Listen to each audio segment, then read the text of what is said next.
What would you like to see change in your life? And what is the biggest obstacle that you're facing now?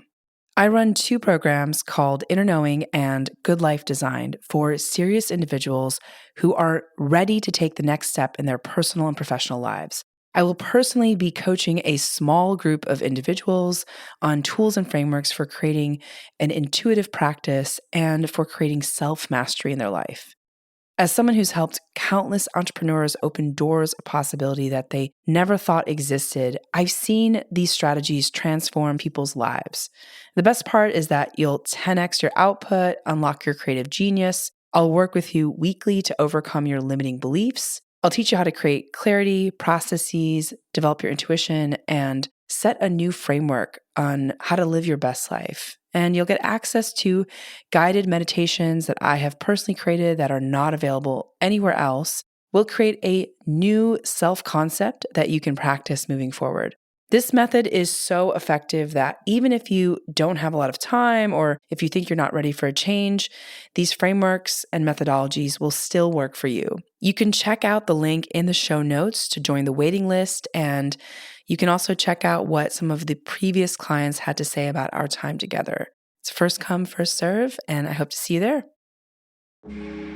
Hi, my name is Yasmin Tarehi, and this is Gateways to Awakening, where we host one-on-one conversations with leading experts in wellness, well-being, and spirituality. On today's episode, I speak with Dr. Judith Orloff. She's the New York Times bestselling author of The Empath's Survival Guide, Life Strategies for Sensitive People. Her latest books, Affirmations for Empaths and Thriving as an Empath, offers daily self-care tools for sensitive people.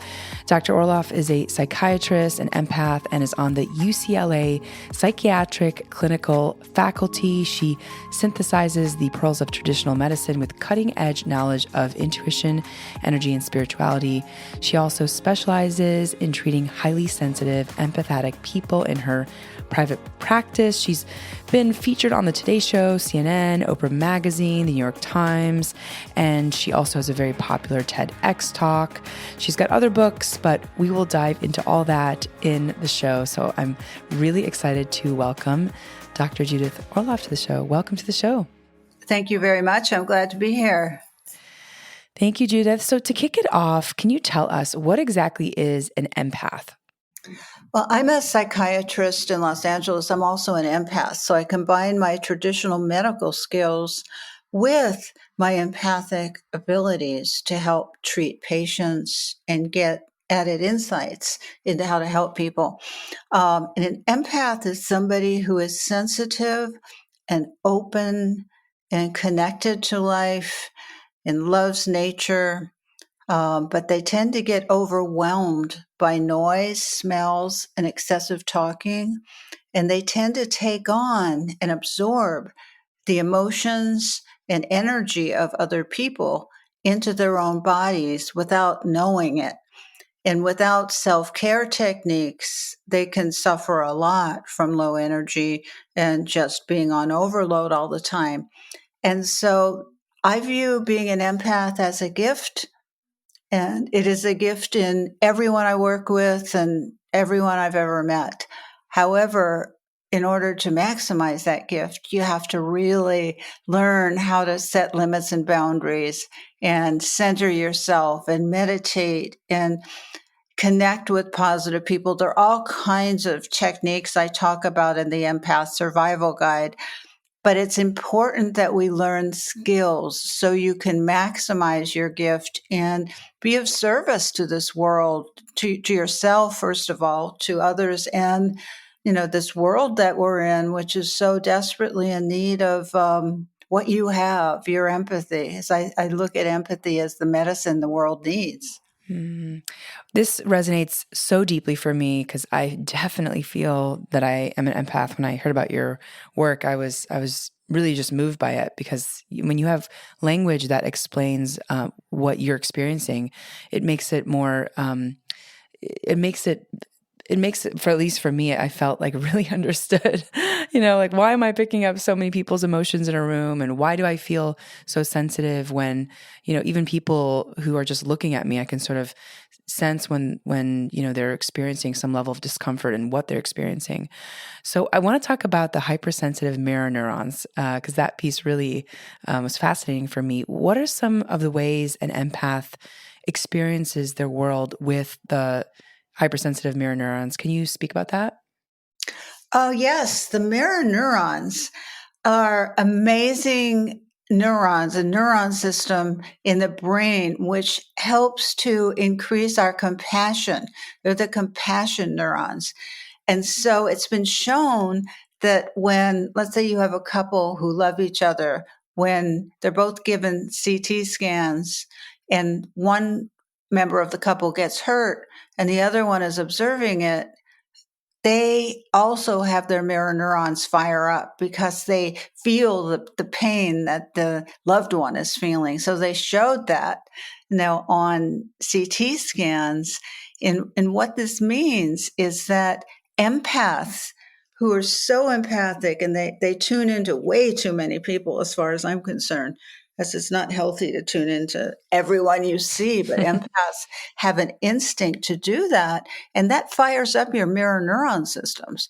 So your compassion neurons are going on overload because you have so much compassion. You just drive and you go in your car, drive past the homeless people and all the suffering people you see on the streets. You can, if you're an empath and you're open to absorbing all that, you'll be a wreck by the time you get to your destination. And so it's really important to make the most of your capacities to sense, but also set limits with it and kind of mind your own business a little bit more and stay in your own lane. As empaths need to really conserve their energy. And what you can do when you see somebody suffering is send them some heart energy, send them some love. That's really helpful. And it will build you up and it will send something useful to them. You taking on their energy isn't going to help you and it's not going to help them. So you want to understand that your compassion neurons are really functioning well, but they tend to go on overdrive. And that's part of the science of being an empath, is realizing that you have the system of mirror neurons and knowing that you can regulate it.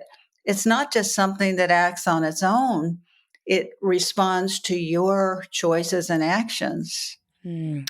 And Judith, are we born with these hypersensitive mirror neurons, or do you believe that it's kind of an adaptive trait that we create, from childhood or in our younger years? Like, how do people become hypersensitive?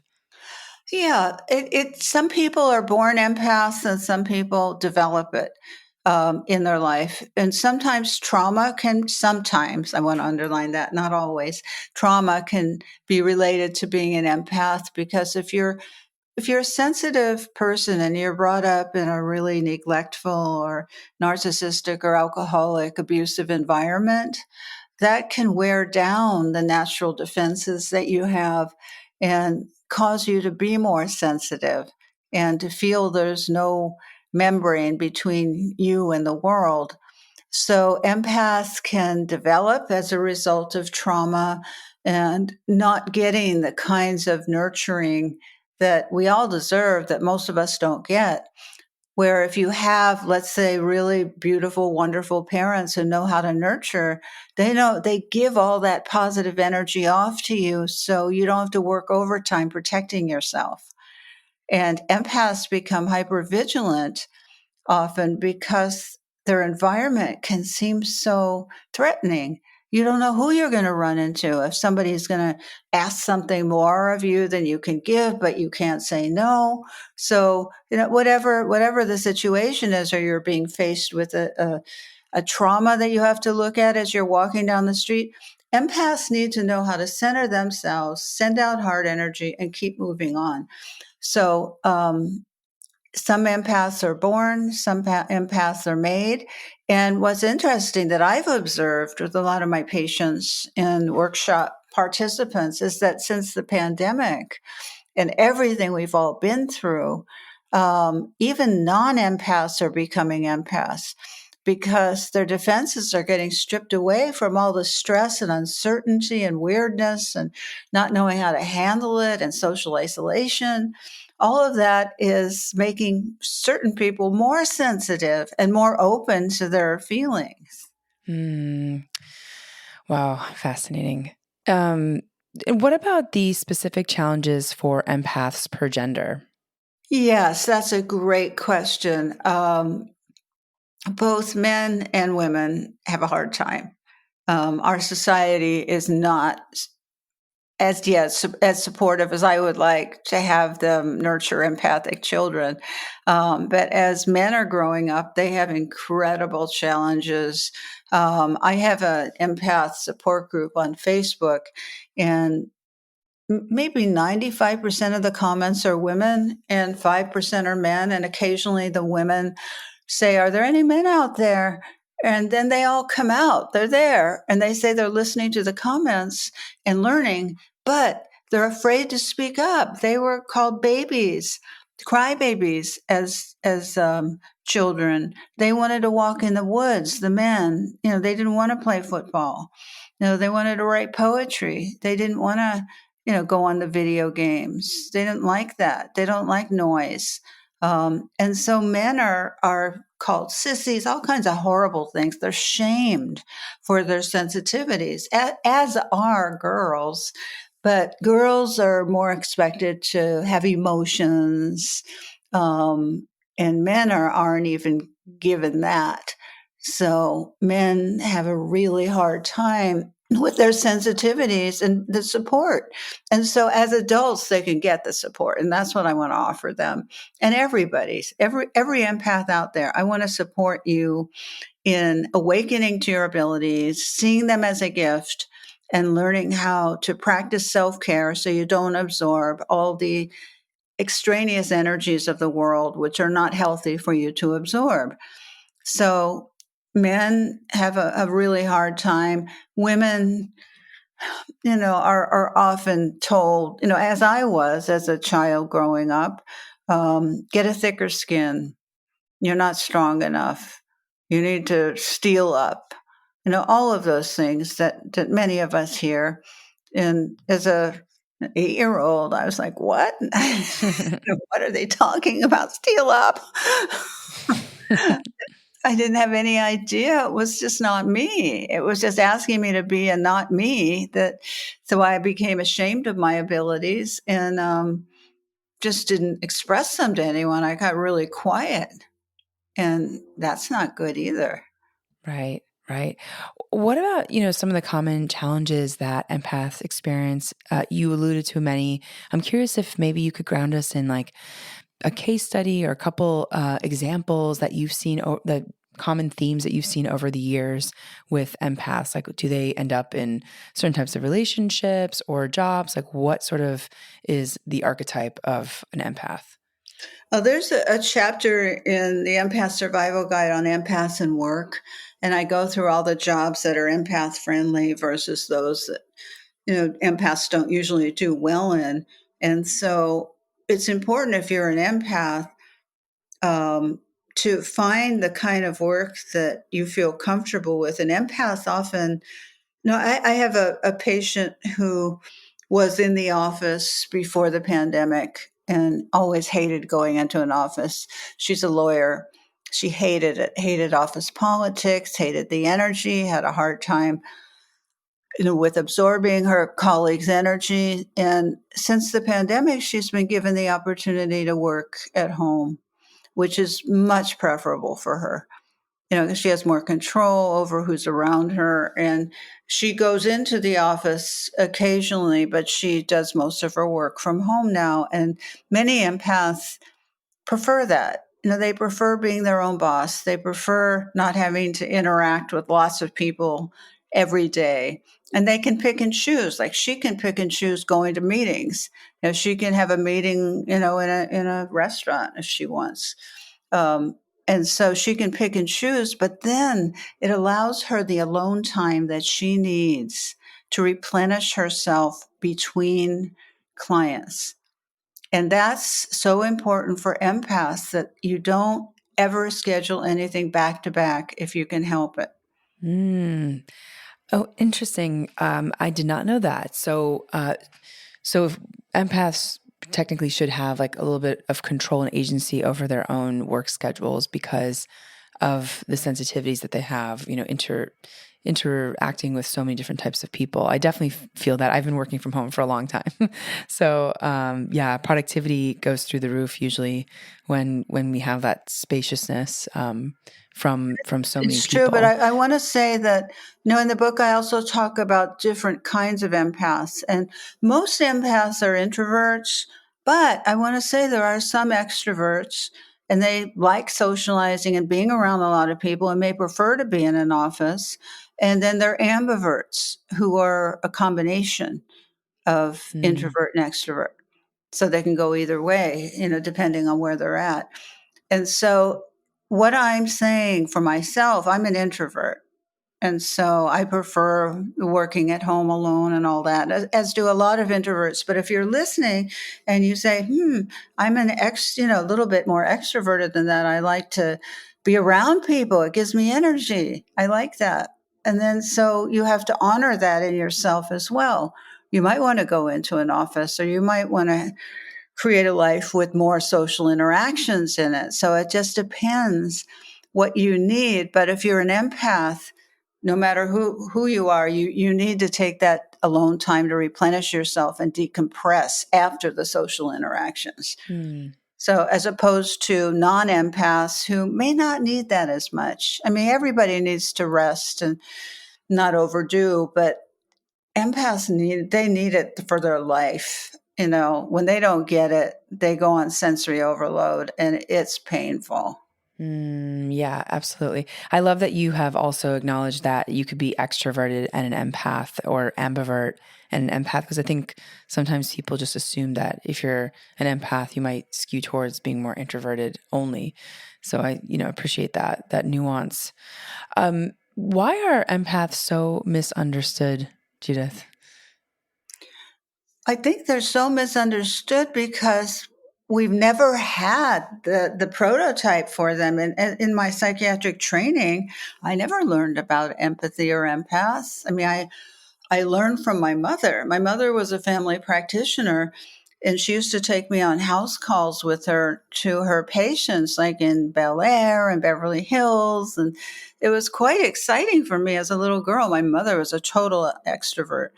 And she would take me with her, and she would talk to her patients, and she would have empathy for her patients, and she would listen forever with her stethoscope to a patient's heart. And I would watch her. I'd just sit quietly in a chair and watch my mother in action. And I watched what her patients would ask her, and how they would smile at her, and how close they were, really. And it was just a beautiful role modeling for me. But I never got that in my training so much at USC and UCLA. I had a biological training at UCLA. I learned how to give out medications and help people in that way, and also do some psychotherapy. But I was never told about empaths. And I hadn't fully appreciated what was going on in me. It took me a while to put all the pieces together so that I could have the verbiage to communicate it to other people. Because this, except for on Star Trek, I think in the late 80s, where there was an empath character, Deanna Troi, Star Trek New Generation, beautiful character. I loved her. I don't know anyone who ever used that word, but I've been using it since 1997 in my first book, Second Sight. And so finally, just a few years ago, I wrote a whole book on it. But in all my books, I've written about empaths. So it's been a very important missing piece in traditional medicine. And I think now more and more people are being open to empaths, and patients are getting more assertive about their needs. I mean, just listening to your body is an essential skill for empaths. and everybody. And if you're working with a healthcare practitioner, you have to say things like, this doesn't feel good in my body, taking this pill. What can we do about it? You have to really begin to assert yourself so you can be in sync with treatments and people and choices you make in your life. They all have to feel good to your body, by the way. Yeah, I love that. And what's the link between empaths and intuition? There's a type of empath called an intuitive empath. An intuitive empath is somebody who has all the empathic qualities. By the way, I have a 20-question self-assessment test in the front of the Empath Survival Guide if you want to determine if you're an empath. But one of the types is an intuitive empath, where these people are very in touch with their intuition. They get a sense of how to read people. They get a sense of, how to tune in and get information, about life, or tuning into even nature, because that's what we know how to do. We know how to tune into nature. And when we go for a walk, you can feel the trees. Some of my non-empath friends are going, what? They they don't do that, but I do. As an empath, I can feel the life force in the tree. I connect to the tree as if it were my companion. So, and just because you're with somebody who's not an empath, it's one is not better than another. It's just different. And so you don't want to put down people who are not empaths. It's not about that. You just want to honor the diversity of the human being and see how we're all different. But being an empath, because it hasn't been talked about enough in medicine and in healthcare and everywhere, I feel great, to be a voice for it, because it's so worthy to come into this aspect of yourself, no matter how old you are, no matter how much you've suffered and what you've been through. You can awaken as an empath today. You could begin now. I mean, I actually had a patient come in to see me who was in her early 90s, and she just awakened to the fact that she was an empath. And she's so grateful. It's never too late to find out and make shifts in yourself.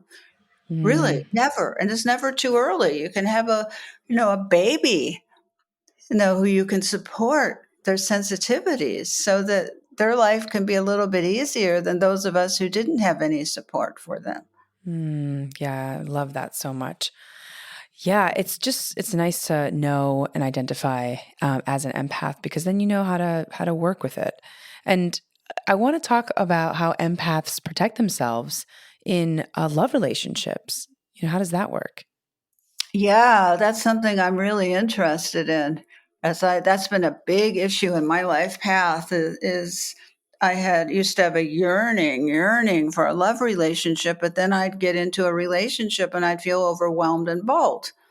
So, that was my pattern. And I've been with my current partner for almost 10 years now, which is a record. I've never stayed with anyone that long because I haven't been able to tolerate it, as there's so many issues that come up in relationship, and you have to have a partner that you can dialogue with. Otherwise, it's really hard to be in a relationship, as I get overwhelmed. And when I'm overwhelmed, I have to, make the alone time for myself.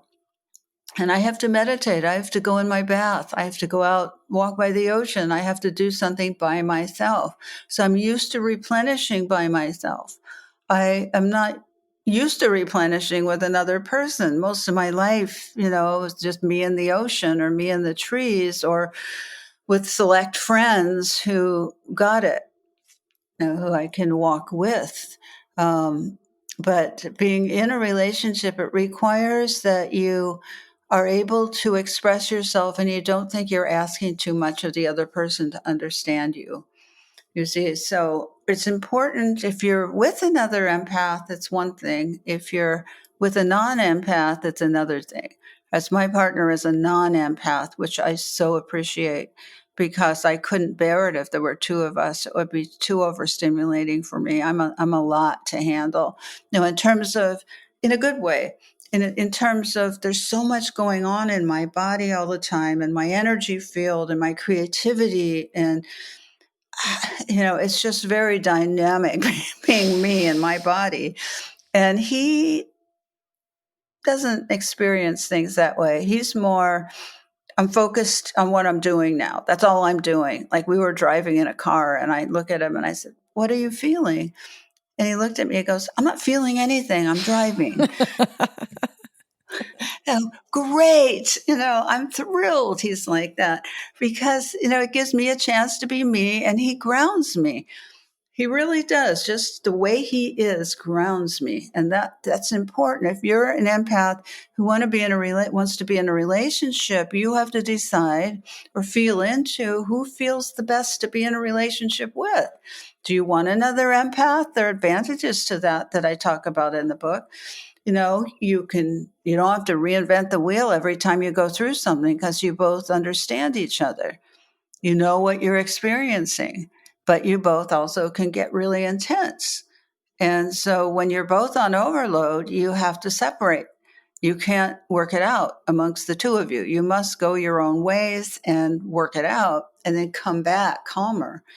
So, there are different skills I talk about in the book with different types of people. But I know people who prefer being with empath partners. It's just easier, in a lot of ways. It isn't for me, but it is for a lot of people. So it depends on you as an individual. If you're listening, what's good for you. Um, and it's an ongoing meditation. Is something that my soul really wanted. Something my soul really wanted to do what I'm doing now with Corey. But it's taken me, I don't know, 7 years to get to a comfort level, maybe that long.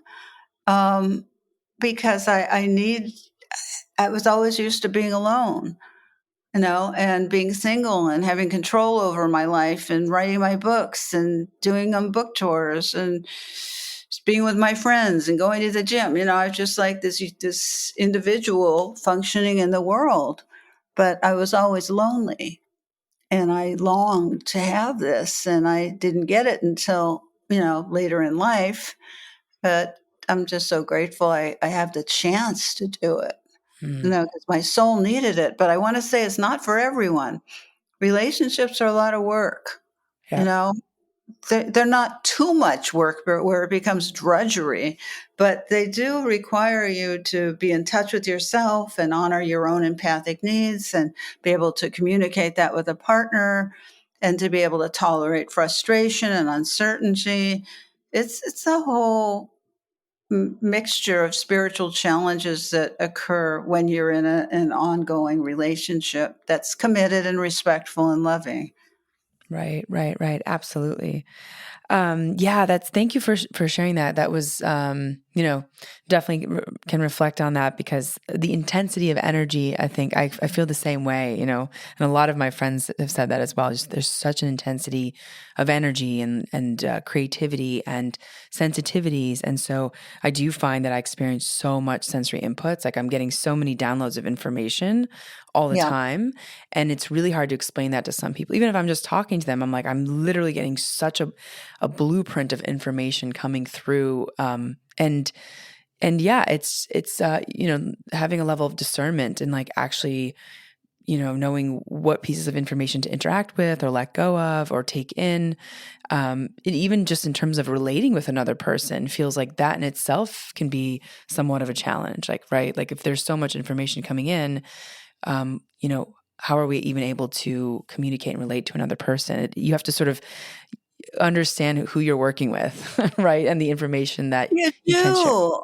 And you need to not tune in all the time. It's too much to tune in all the time. You could control when you're tuning in. I mean, sometimes I just like to hang out and laugh. Now, I'm not tuning into him. Right. And he doesn't ooze, he's not an oozer of energy, he's very contained, which I like also. Right. That was important for me to have someone who is contained and not just oozing all over with whatever. who didn't know how to contain their energy. Right. Right. So each of you who are listening, you have to decide what's important to you. We're expressing what's important to us and some of the pitfalls and the rewards. There are tremendous rewards of loving somebody and being loved. All right. But that doesn't mean you have to live together. I mean, we're living together, which I can't even believe it, but we have separate spaces too within the space, which is so critical for me. But you don't have to live together. You can live in separate houses, separate apartments. And you could live on different parts of the country and join each other, at specific times. Whatever you want to do is fine. But just let yourself love if you choose to go down this path. Because empaths, in the book I write about how empaths are prone to choosing unavailable people, because, deep down, it's safer. As if somebody is unavailable, then you don't have to deal with all of these things that we've been discussing, because you're always just decoding. Why don't they return my call? Why were they so wonderful, yesterday and now I can't even find them? Why this, why that? If you notice that you're trying to decode your beloved or the person you're dating, that's not a good sign.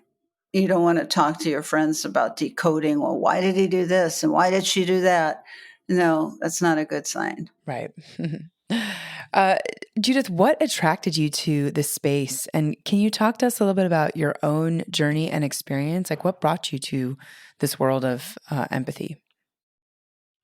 Well, I was a very sensitive little girl.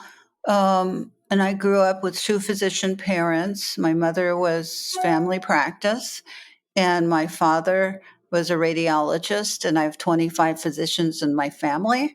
So I've got lots and lots of scientific people in my family. And I was a sensitive little girl who would see things and hear things and know things. And I would dream. I was a big dreamer. I would dream things that would come true. And I would tell my mother, and she finally said, never mention this again at home. So I grew up believing there was something wrong with me because they were just not happy with it, not happy with having a child who could do this. And so I got very quiet. I was always quiet, but I think I got quieter. And then I got really heavily involved with drugs in my teenage years to run from this part of myself so I could just be normal with my friends and go to parties and hang out and do what I wouldn't probably want to do if, without the substances. Is I'd rather just sit home and look at a tree or something.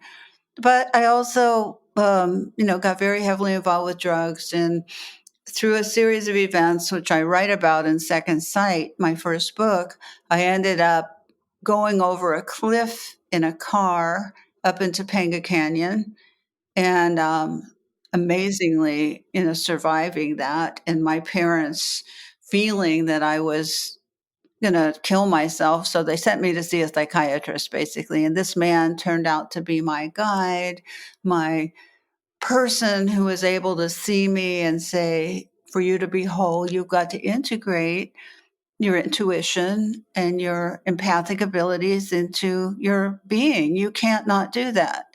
And so that's part of you becoming whole. And so he was the first person who really saw me with a capital S.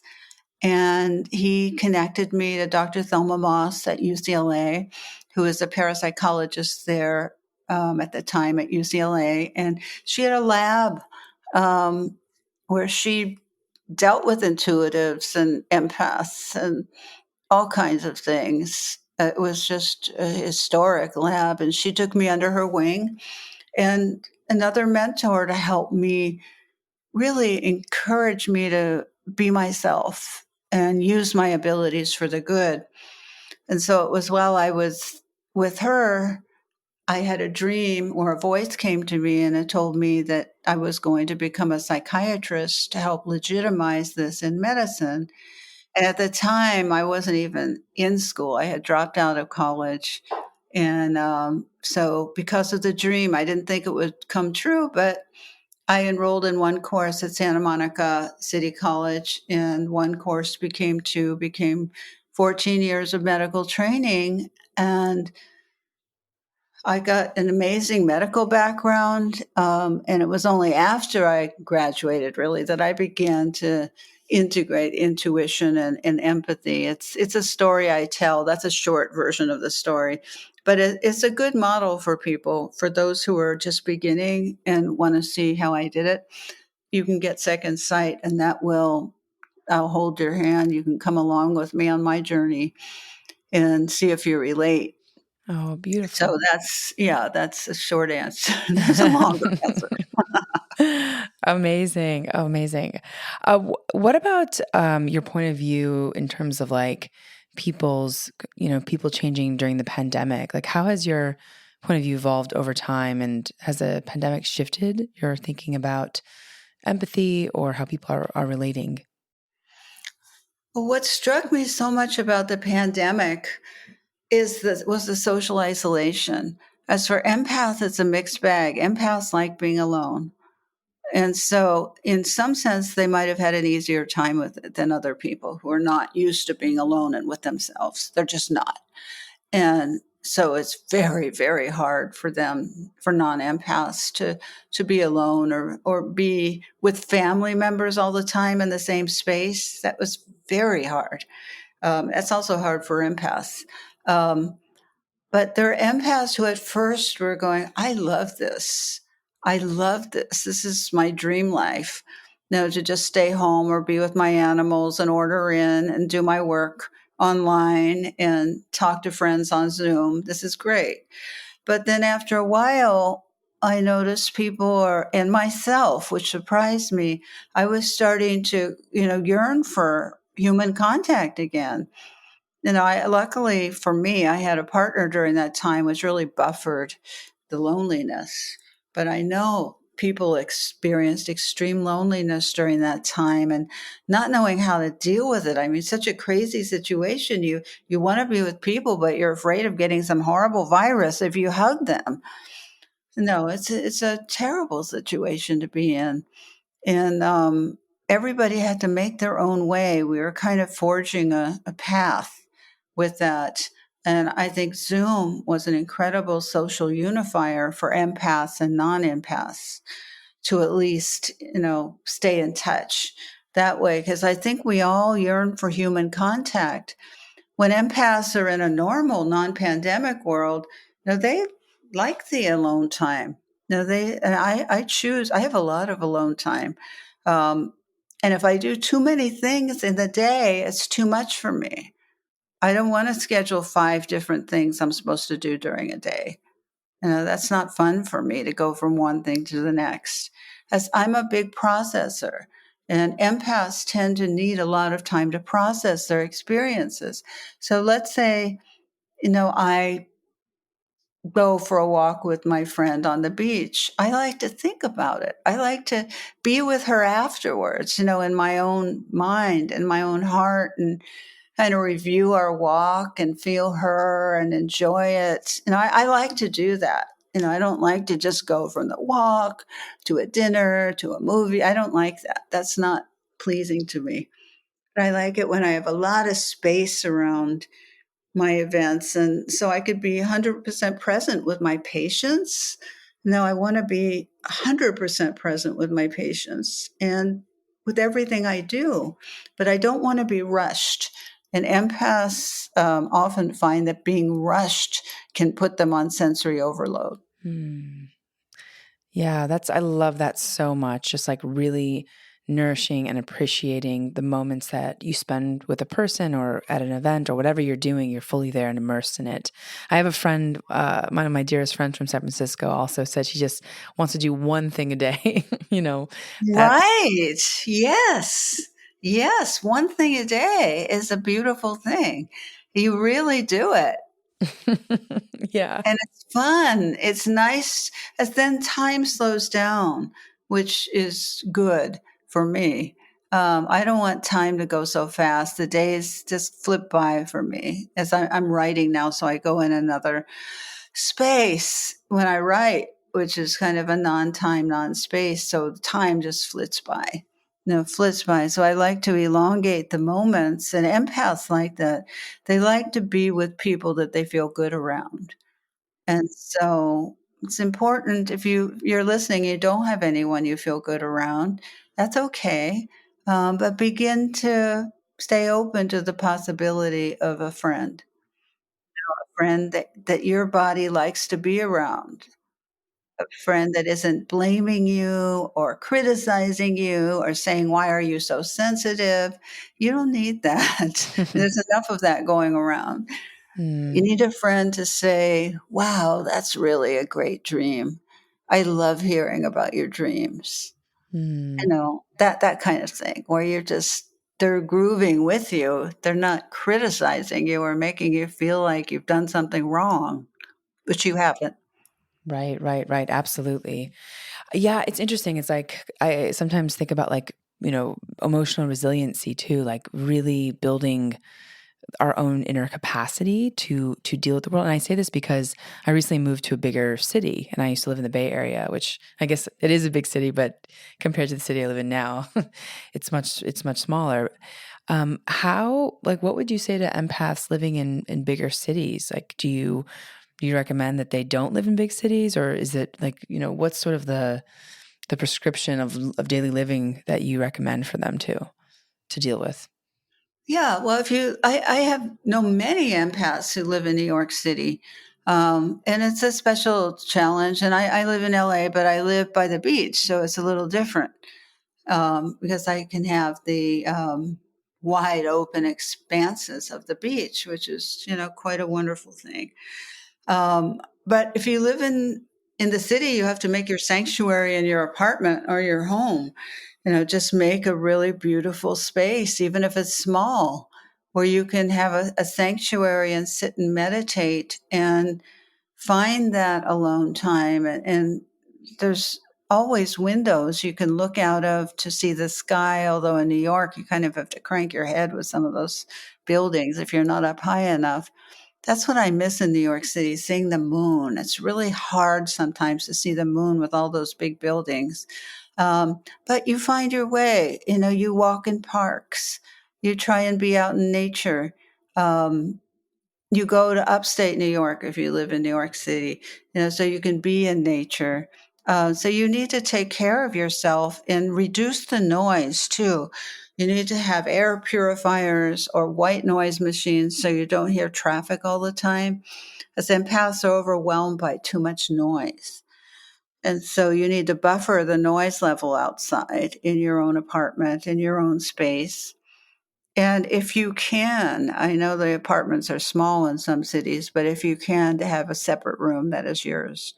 If you can. I mean, some people use the closet. They just go in the closet and close the door and sit and meditate, which you can meditate anywhere. You can make any space a sacred space by bringing your heart into it. Just tune in to spirit, tune into your heart and start to come back to you. Now, Mm, that's a 3-minute heart meditation that I have in the Empaths Survival Guide. Also, I want to say something about Affirmations for Empaths. It's a new journal that I have out, and it's for empaths to keep them on the right path every day. There are specific affirmations that you can say every day that will program your mind and to be more positive and not obsess on things that are not helpful to you, and be more positive and practice self-care every day. It's very quick. You just read the affirmation one a day and you practice the same affirmation for a week. Such as, I will listen to my body and honor what it tells me. A mm, whole week of, I wake up listening to my body and honoring what it tells me. Now just think, if you did that for a week, how much better you would feel. And I love affirmations because they're simple. You can say, "Oh, I don't like this one," but you do it anyways. You try it. Try it. I listen to my body and do what it tells me to do. I follow its guidance. I'm able to make alone time today, which is replenishing for me. mm, I am saying no to toxic people in my life, and inviting positive people in. So you can have a whole week of I say no to toxic people, which means you have to practice setting boundaries, which is a very essential skill for empaths. Must learn how to set boundaries, must learn how to speak up. No two ways about it. You can't get around it. And so if you're reluctant, a lot of empaths are shy and they don't want to speak up because they're afraid they're going to get criticized, which they have been all their lives. You see, so you need to practice with a friend saying no. Oftentimes with my patients who are scared of saying no, I'll be the energy vampire and they'll have to say no to me. So we practice it, together. And that often gets them used to just opening their mouth and saying no, which is you're winning the battle then once you can speak and say no. Mm. But you have to learn how to say no. I say no a lot. I say no a lot. No, I'm sorry, I can't do it. I can only do this under these circumstances. Um, and I have to. Otherwise, as an empath, it would be very hard. I would be tired a lot, which I don't want to be. Yeah. Wow. This has been so great. Judith, what sort of things have surprised you the most on this journey looking back? Well, I guess the first thing that came to me is how many hundreds of thousands of empaths there are out there. I thought I was alone. As a child, I thought I was alone. I didn't think anybody else was like me. And that's just not true if you feel that way. I used to feel like an alien on Earth, like I didn't belong here, like I belonged in another planet with people who I could relate to. But I'm telling you, we're all here, just in hiding. Hmm. So, for those of you who feel alone, there are so many empaths. I get email upon email and letters and correspondence from people saying, "Thank you. I'm awakening as an empath. I'm coming into myself finally after all these years, finally." And so, there's a lot of us out there that we can connect with and network with. And so, you are not alone. Hmm. And that was surprising to me, given I felt so lonely for so long and alone. I love that. Yeah, love that so much. And what do you want to tell our listeners about their health, wellness, well-being? What's your main takeaway for folks listening? Listen to your body, listen to your fatigue level. Don't keep pushing over the red line when you feel tired. You must take time, even a couple of minutes. Let's say you're driving around in your car and you're going from appointment to appointment. You have to take 3 minutes in the car to close your eyes, put your hand over your heart, breathe, relax your shoulders, relax your body. Don't tense up, because people tend to tense when they're rushed. And come back to yourself and say a little thank you. Thank you for my life. Thank you for this opportunity to have this day and to be alive. I just had a very close friend have she's 92, 93. She had a fall and she had to lie there for 3 hours alone and naked in her backyard. And she wasn't sure whether it was her time to go or what. But a friend came over and helped her, and she's fine now. But she said to me, you know, the greatest gift is just being alive. It doesn't matter what happens in life, just being alive. Where she was just happened, so it's fresh in my mind. She said she was up against, is this it for me? I'm lying naked for hours in my backyard alone. Will anyone ever find me? And just grateful to be alive. No, grateful it wasn't her time to go because she's not ready. And so, just that kind of gratitude so you don't get swept up into all the mundane details of life and forget to be grateful for the very, very basic gift that we're all given every day if we're given it. You never know when it's going to be taken away. But those of us, who are going through a lot, even just be grateful for your life that you're alive. No, she is so, my friend is so profound that she just keeps saying that to me. And she's so happy. She has said I had a transcendental awakening lying there naked. She's a Buddhist and she's had a lot of spiritual practice. I just got awakened to, it doesn't matter what happens in life. It just matters that we're alive.